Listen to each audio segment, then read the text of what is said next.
Oke teman ya, sorry banget ya menunggu.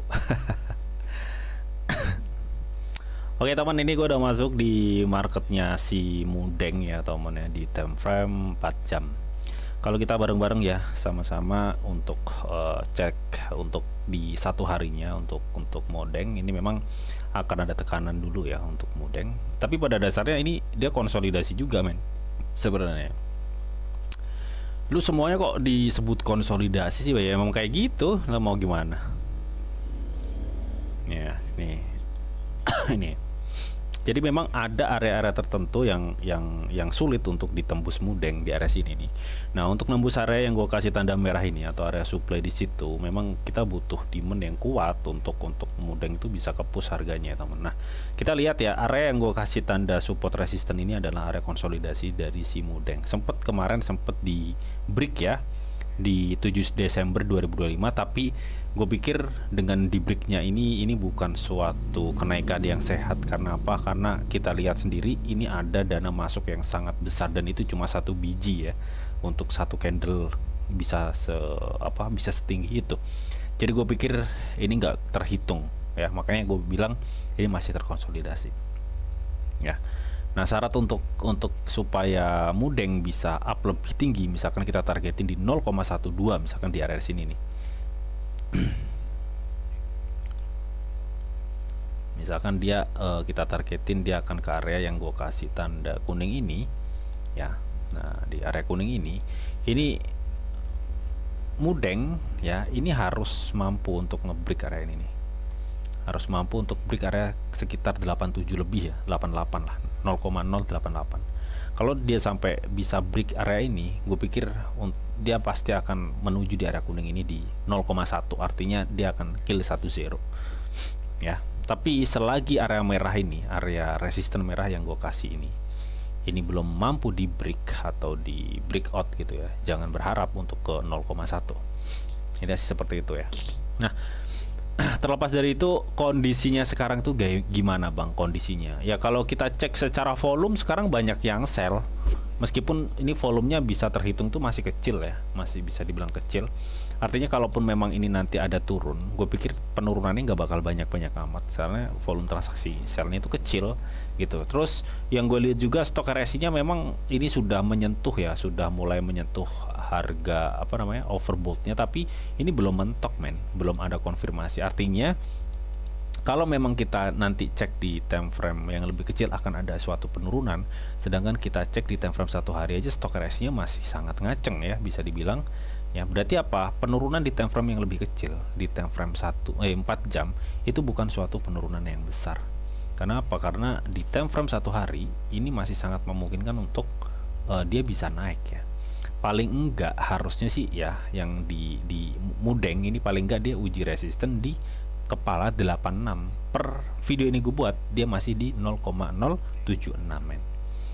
Coba kita pastiin lagi deh di time frame 4 jam apakah memang di time frame yang lebih kecil ini akan ada suatu penurunan.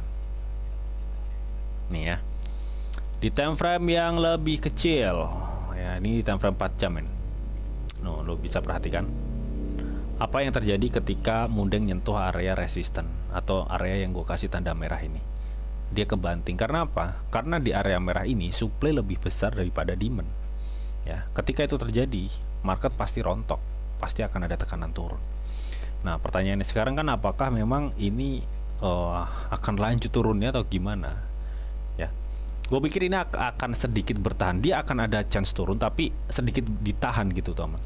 Karena ini sangat sangat kayak bentrokan dengan demand ya. Meskipun di sini demand kecil tapi rata-rata lu bisa lihat demandnya tuh nge-buy.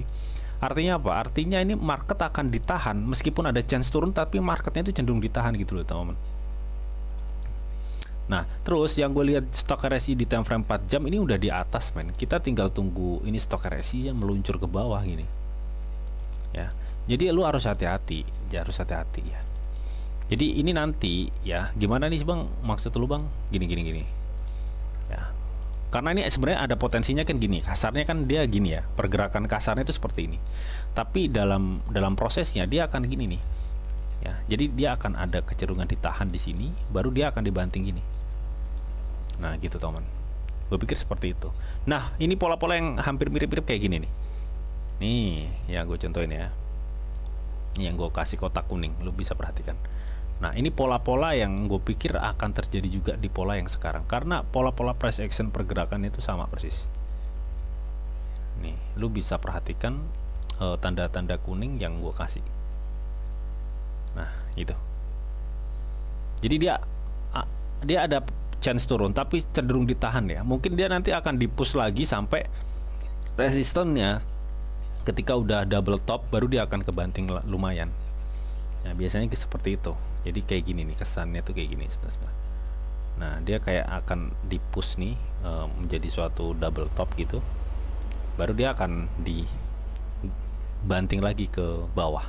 Kenapa hal itu terjadi? Karena ya ini stok RSI-nya yang masih sangat-sangat overbought banget, teman. Terus volume transaksinya itu sangat kecil meskipun banyak yang nge-buy. Itu sih pertimbangan-pertimbangan yang kemungkinan yang mengakibatkan harga pergerakan dari Mudeng menurutku seperti ini. Ini akan untuk short termnya ini mungkin akan di-push ya, atau dikonsolidasi di sini dulu, di-push pun nanti mungkin di 0,78 lagi di area resisten, baru dia akan diterjunin dulu ya. Sebelum nanti di pump lagi gitu, teman. Intinya sih seperti itu. Ya, ini time frame 1 hari juga. Nih, lu bisa perhatikan di time frame 1 hari. Oke.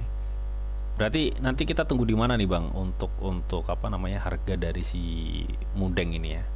So, gue pikir ya lu tunggu aja di area rata-rata konsolidasi ya. Konsolidasi di area rata-ratanya di mana?